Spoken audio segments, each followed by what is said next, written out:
All right, so today, oh, excuse me, sorry. Today we're watching some more Dungeon Dad. I like Dungeon Dad. If you guys like D&D, Dungeon Dad, he takes a lot of monsters that people forget, either from like the very beginning or I guess like the 3rd edition or 4th edition, and he tries to turn them into 5th edition monsters or something that can be used in 5th edition. I don't know if 6th edition is out anytime soon, but I assume you don't have to do 6th edition if you don't want to. I'm not really sure about D&D rules when it comes to that stuff, but judging by the artwork, I can only tell what this creature is going to be. A jellyfish looking monster. It looks like this spaghetti monster, the flying spaghetti monster. I don't know if any of you guys know about that. You might be too young from the internet era. And Dragons has given us since day one. It's a steady supply of absolutely bad. If there's one thing Dungeons & Dragons has given us since day one, it's a steady supply of absolutely batshit insane monsters. And sometimes those monsters aren't just gabagools from the depths meant to be fought by the adventuring party, but also gabagools from the depths meant to join the adventuring party. So today, we're going to be taking a look at one of the strangest creatures from D&D's past that is both an enemy and a player character race option. So today, we're talking about the, I want to say, Chicks Chill? God, what? Who names this stuff? If you've got creaky knees like me, or you've just been watching this channel for a while, it won't be a surprise to hear that our monster this week got its start in Spelljammer. For the uninitiated, Spelljammer is the Dungeons & Dragons setting equivalent of an 80s pirate space opera, and it fucking rules. The cool thing about it though is that all of the technology and other space stuff, at least for the most part, is still heavily rooted in D&D's high fantasy world, so you can take most things from Spelljammer and use them in a more conventional D&D game, or vice versa, with very little concern that it won't fit. Which is great, because you find me a dungeon master and I'll find you someone who has a world cobbled together from all their favorite stuff, which may or may not include something from the AD&D 2nd edition Monsters Compendium Spelljammer Appendix. A book whose title rolls right off the tongue and has one of my favorite pieces of art on the cover. There's like this purple insect pirate with a neck ruff and an eye patch and a Colt 45, and this insane looking demon man who looks like what you'd get if you just typed evil bad guy into Google, and between the two of them, this middle-aged bald clown noble wearing an expression I can only describe as, can you believe this shit? Oh well. Why does he have fingerless gloves? Anyways, this book was published in 1991, and close to the back of it we have the Zixchill, who immediately has a lot going on. The original depiction shows them as what is more or less a giant praying mantis coming on in with some sick bling and what looks like knives just kind of welded onto some rings it's wearing that are jammed onto its lower claws. Also, this pose is so funny because if you imagine the rest of the creature's body, I can't help but feel like it should just be keeling over. I don't know. There's a lot to love and a lot to be confused about, but as for the actual creature itself, the Zixchill is a mantid species who appear as more or less a human-sized praying mantis if you gave them like a 10% bump on the anthro scale. They are somewhat similar to the three crane in that they are both mantid species with 4 arms. However, there are some big differences between the two species, and frankly, the fact that you even thought they were similar is kind of problematic. If you could sum up the personality of a Zixchill in one word, that word would be precision. Zixchill are craftsmen first and foremost. They are renowned for making fine metalwork, clothing, and clockwork devices among the best that gold pieces can buy. But chief among their delicate work is the work they do on living beings. Their commitment to perfecting the practice of medicine and surgery is borderline religious amongst the Zixchill. Becoming an accomplished surgeon within their culture is something akin to being the head of a religious organization, though without a god. To the Zixchill, the body of a living creature is like a house in which that creature lives, so therefore your body is merely a blank shell and not truly your home until you have decorated and renovated it to suit your needs and tastes. This makes the Zixchill incredibly easy to tell apart, since no two individuals are likely to have the same modifications, and their modifications tend to run the gauntlet from mild to extreme. They often paint their exoskeletons the same way that a creature with skin might get tattoos, and they pierce their shells with finery, even going as far as to get gemstones set into the exoskeletons itself. But all of that is mild for a Zixchill. Zixchill, because they are on some extreme body mod type stuff. Within their culture, it is not uncommon to have their exoskeleton reshaped and molded into a unique design, or even to add extra body parts here and there. Zixchill with extra limbs, wings, extra eyes, and any combination of internal body modifications are all pretty commonplace, and this is how they create a sense of identity for themselves. In fact, many Zixchill don't even have a name until they've received their first significant body modification,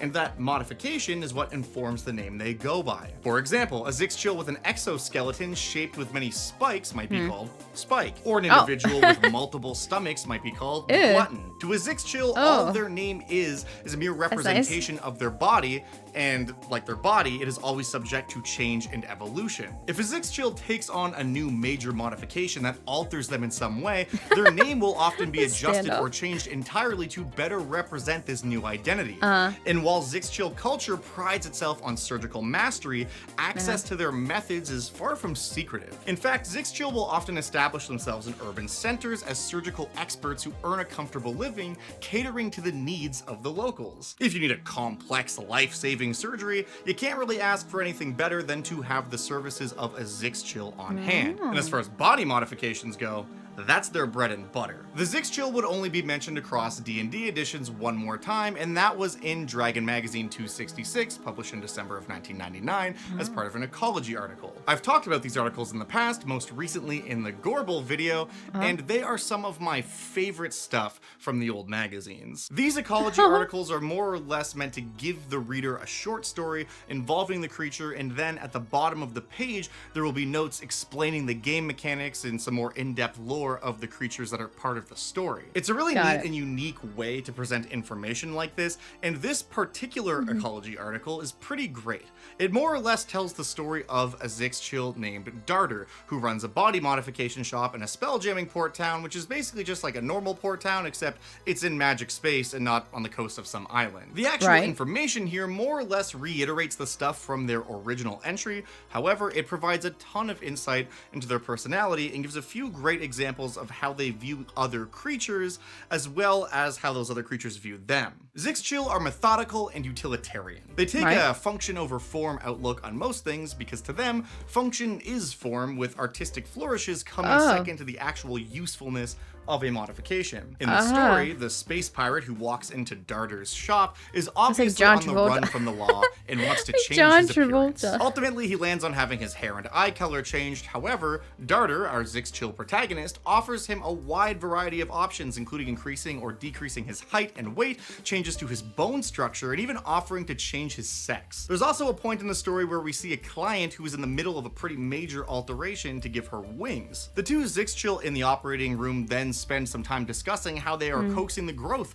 of these new wings, and how they will need to finish hollowing out her bones, and how they've completed the expansion of her lungs, all of which will be necessary in order for her to fly. By the end of the story, our original client, who wanted his hair and eyes changed, walks away happy with the adjustment, but is kind of annoyed that as part of the hair treatment, they gave him a permanent bald spot. And when he brings this up, the Zixchill are confused about why that would bother him, because if the point is that he won't be recognized, the addition of the bald spot should only further sell this new identity, right? To them, it's beautiful because it's functional, and they don't understand why this guy would be Like these at guys all who upset thrive about in that. Starbucks, The article also gives some insight into the Zixchill life cycle, which is about as insane as you'd expect. Without getting into the finer points of it all, our protagonist goes off to lay some eggs in the forest and has to resist biting off the head of anyone who gets near her while all of that happens. Fortunately for her boyfriend, he manages to avoid getting decapitated, and he even leaves her a meal in the form of a tied-up goblin pirate, which I mean, if that ain't love, I don't know what is. Once the eggs of a Zixchill are laid in the wilds, parents literally never think about them again, and they move on with their lives. When a pod of Zixchill babies hatch from their eggs, they are immediately starving and will more or less cannibalize one another for the first few days, before finally reaching semi-maturity and wandering from the wilderness towards civilization, at which point they are often adopted by the first Zixchill they come across, who then acts as their mentor and guide, teaching them their cultural ways, as well as providing for them until they're fully mature. So basically, They're born into a no-holds-barred gladiatorial arena, the survivors of which will just go find someone to be their parents. The circle of life. Now, as a potential player character species and as a monstrous enemy to be fought in combat, the Zixchill have some really neat stuff going on. Before we dive into that, I gotta give a massive shout out.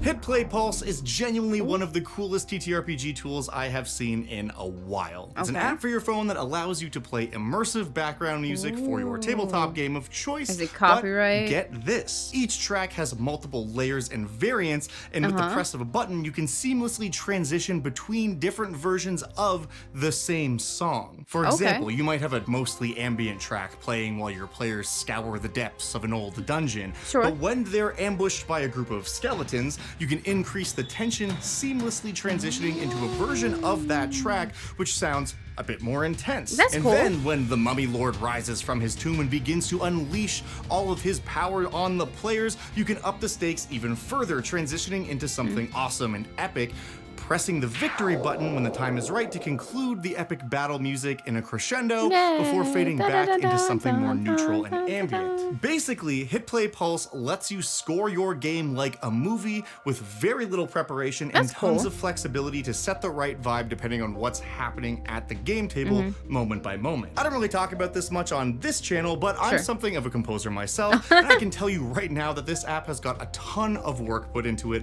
and they're doing some really awesome stuff behind the scenes here that is kind of mind-blowing. And that's not even getting into the sound effects library that comes with this app. So if that sounds like something you want to check out, and I highly recommend you do, follow the link in the description down below and head on over to the Hit Play Pulse website where you can listen to some demos and sign up to be an MVP supporter to secure early access to the app along with a bunch of awesome exclusive Kickstarter rewards before the Kickstarter goes live on July 7th. This project is extremely dope. All of the music is 100%. Because like sometimes I know like some people use like YouTube and stuff for, I imagine, music, but it seems like this one you can kind of like a hotkey or like a stream deck, you can just quickly change the song. 100% human made, and I can't wait to use it at my own table. So once again, thank you to Hit Play Pulse for bringing us here today to talk about some praying mantis people. Speaking of which, we got a few things to go over here. As an NPC type monster, there is obviously a lot of potential for variation among their stats. I created 3 main stat blocks to serve as the baseline for what a Zixchill might look like in D&D, but as always, you are highly encouraged to come up with your own adjustments or unique stat blocks altogether if you want to make a Zixchill NPC for your adventuring party to interact with in some way. But as for my 5e conversion of this monster, first and foremost, we have the basic Zixchill. This is a CR2 creature that has a lot going on. Their primary attack is going to be with their 2 massive built-in weapons, those being the bladed fuck-off scythe arms all Zixchills have from birth. They also have a ranged attack in the form of a dart launcher that has been molded into their exoskeleton, which is one of the most popular modifications a Zixchill can have. They've also got a bite attack that deals some piercing damage and some poison damage, which is nice, but not the reason why their bite is so deadly. If a Zixchill has a blood sample from a living creature, which it usually collects by biting them, it can synthesize a paralytic poison in the glands of its mouth that specifically targets the creature whose blood sample they've collected. Meaning that if this thing bites you on its next turn, it can concoct a poison that is entirely harmless to anyone else and will only affect you. And if it bites you again or spits that poison onto a weapon, such as the bladed forearms before they hit you, you gotta make a save to avoid being paralyzed. Being paralyzed sucks, because when you are paralyzed, not only can you not do anything, but you're also incapacitated, and if you're incapacitated and someone hits you with a melee attack, it's automatically a crit. Now, in order for this to happen, the creature will need to hit with its bite, and then use a bonus action to make the poison, and then hit with the poison, and then you will need to fail your save, so there are 3 hurdles that need to be overcome. But if the dice are not on your side, this can get nasty. In a more narrative capacity, the Zixchill can use a more concentrated dose of this poison to put a creature to sleep for much longer periods of time, which they often use while performing surgery, so outside of combat, they basically have a built-in method of anesthesia, which is cool. Playing into the more advanced surgeon archetype, we have the CR5 version of this creature, which I named the Zixchill Ministrator. This is more or less a beefed up version of the lower CR variant with expertise in medicine and a new trait called Surgical Precision, which more or less allows the Ministrator to sever a creature's limb anytime it scores a crit, and if the damage from the attack knocks the target to 0, it can decapitate them, assuming the target has a head. As I just explained with the whole poison thing, this creature has a way to try and force a critical hit, and and barring that, it might just get lucky, so be careful around this keen-eyed surgeon. Lastly, we have the Warrior, which is a CR8 variant inspired by the Ecology article in the original monster entry. Apparently, Zixchill who choose the path of a warrior often get heavily modified in service to fighting better. So, this variant stat block not only has beefed up stats when compared to the basic Zixchill, but it also has 2 extra arms which it can use to hurl javelins and make more attacks both in melee and from a range. Or, it can take a defensive posture by not attacking with those extra arms and increase its armor class by 2 until the start of its next turn. Between that, cunning action, and the ability to parry, the Zixchill Warrior is not someone you want to cross swords with. Lastly, as a player race option, I of course made sure to include some mechanics that will allow you to inhabit an exoskeleton of your own. All of our player-facing stuff here is more or less just a player-fied version of the Zixchill's abilities, including their natural weapons, the monstrosity creature type, access to dark vision, proficiency in sleight of hand, and the ability to create mouth poison, and of course,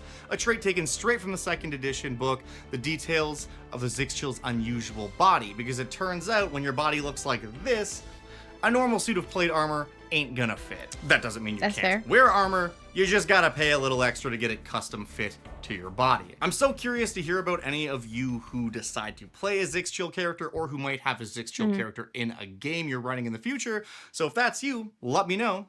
Otherwise, let's talk a little bit about how to use this bad boy at the game table. One of the most fun ways to use the Zixchill is, of course, as an NPC running a body mod shop. Allowing your players to customize themselves can range from something weird and fun to something dramatic to a proper plot device. If the players are on the run from a big bad, maybe a Zixchill body shop can allow them to avoid detection for a while. The cool thing about the Zixchill and their methodology is that while they definitely use magic to aid in their surgeries, the final results are not magical, meaning that someone with true sight or the ability to see through illusions won't be able to discern that the person they're looking at has had their appearance altered, at least not with magic. This is also a fun opportunity for the players to get some cool body mods for aesthetic or even mechanical reasons. Maybe someone wants to have internal armor plates installed around vulnerable points of their body to protect their internal organs.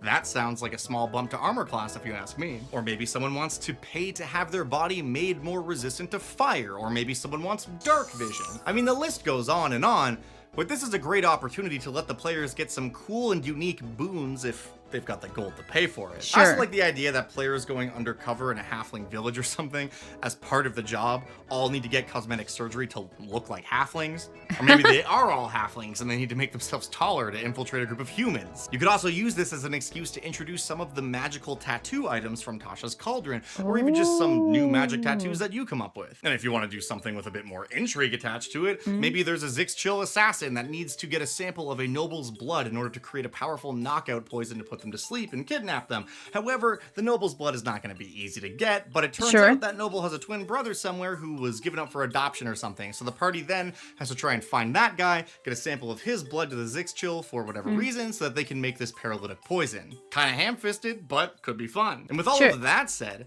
you can always just use a Zixchill in any role that any NPC would fulfill. It's just another weird fantasy race to stock the stables of your DM folder and break out at the table once in a while, because I promise you, whether this NPC in question is a big bad of your campaign, a simple farmer, a shopkeeper, the mysterious stranger lurking in the shadows, they do look like a very cool character. They will not be expecting a giant praying mantis, especially not one with cool tattoos and a knack for surgery. But however you choose to use this monster, as always linked in the description down below, is my 5th edition conversion of this monster, complete with its stats, lore, and everything you will need to successfully run it at your table for free, as always. Did I say as always twice? Maybe, but it is true. And if you are one of my lovely patrons over on the Dungeon Dad Patreon page, you can find the high-res PDF version of this monster, including the new lovely artwork created this week by Tam, which is all the same game information, but it's a little bit of a fancy schmancy presentation, and is my way of saying thank you to those of you who throw a few extra bucks my way to help me keep doing what I'm doing. And speaking of patrons, thank you so much to our randomly selected patron of the week, who this week is Piscatio. Thank you so much for all the support you throw my way. It means the most. And thank you for watching. This is a weird monster. I had a ton of fun researching it. I had even more fun talking about it. Couldn't get me to shut up about a weird, cool bug guy. But anyways, that's more or less all I got for you this week. I do want to say a quick thank you to those of you who were at GameCon Canada this year and came out to play some games with me or just say hi. It was a ton of fun. I had a lot of fun. I hope you had a lot of fun, and hopefully I'll see you there next year. And for those of you who happen to be going to Gen Con this year, I'm going to be going there too. Ooh. I'm running some games. I don't think there's any tickets left for those, but I will be around. If you see me there, do not hesitate to come up and say hi. I would love to meet you. Tell me what your favorite monster is. I certainly will not shut up about what mine is, which varies from day to day. So we'll see what it is at Gen Con. Anyways, thank you for watching, and I'll see you in the next one. Till then. Oh, no. Hey there, Nope. beautiful. If there's one thing All right. All right. So that's that was the weirdest player race in D&D. Like I said, Dungeon Dad does a really good job about taking obscure and random monsters and then modernizing them in a way. Check out his original video here, and I'll be posting this later on my channel. But from there, let's see what's next.